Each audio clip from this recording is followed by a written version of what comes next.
চাঁপাইনবাবগঞ্জের সদর উপজেলা ও শিবগঞ্জে পদ্মার ভাঙনে দিশেহারা নদী পাড়ের মানুষ। স্থানীয়দের অভিযোগ, ফারাক্কা বাঁধের প্রভাব এবং অপরিকল্পিত বালু উত্তোলনের কারণে গত এক মাসেই বিলীন হয়েছে 2 শতাধিক বাড়িঘর ও শত শত বিঘা ফসলি জমি। হুমকিতে রয়েছে বিজিবি ক্যাম্প ও সরকারি বেসরকারি বিভিন্ন প্রতিষ্ঠান। এতে চরম আতঙ্কে দিন পার করছেন নদী পাড়ের মানুষগুলো।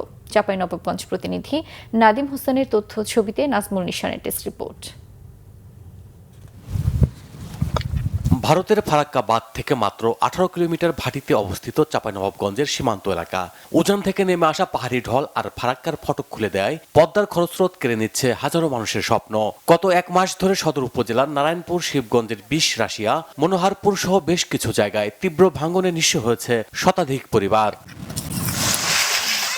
স্থানীয়দের দীর্ঘদিনের অভিযোগ, শুষ্ক মৌসুমে ফারাক্কা বাঁধ বন্ধ করে দেয় ভারত, আর বর্ষা মৌসুম এলেই খুলে দেয় ফারাক্কার সবগুলো গেট। এতে তীব্র নদী ভাঙনের শিকার হচ্ছেন তারা। এছাড়া স্থানীয় প্রভাবশালীদের অবৈধভাবে বালু উত্তোলনকেও দুষছেন কেউ কেউ। শিক্ষা প্রতিষ্ঠানগুলো তছনছ হয়ে যাচ্ছে বন্যার কারণে। দেখারও কেউ নাই। সরকার থেকে অনেক কিছু আপনার বরাদ্দ আসছে, কিন্তু আমাদের এই ইউনিয়নের জন্য কোনো কাজ হয়নি এখন পর্যন্ত। ভাঙন তো এর মধ্যে 5-7 কাঠা কেটে গেছে, আর 2-10 কাঠা কাটলে আমাকে বাড়ি ভাঙতে হবে। হয় নদীতে ভাসতে হবে, না তো সরকার তো আমাকে কোনোদিন কোনো কিছু করে দেয়নি। নদী ভাঙন রোধে স্থায়ী সমাধানের কথা জানিয়েছে পানি উন্নয়ন বোর্ড।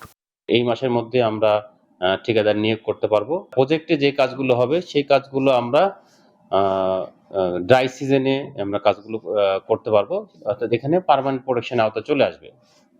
আর প্রজেক্টের বাইরে যে কাজগুলো রয়েছে সেগুলোর বাজেট বরাদ্দ না থাকার কারণে বা তাৎক্ষণিকভাবে যদি ভাঙন দেখা দেয়, আমাদের জিও ব্যাগ দিয়ে আপাতত ব্যাংক লাইন যাতে শিফট না হয়, একটা অস্থায়ী কাজ করতে হয়। নদী ভাঙন রক্ষায় সরকারের বিভিন্ন পদক্ষেপের কথা জানিয়েছেন প্রধানমন্ত্রীর বিশেষ সহকারী। আমাদের সরকারের পক্ষ থেকে আমরা বেশ কিছু পদক্ষেপ নিয়েছি।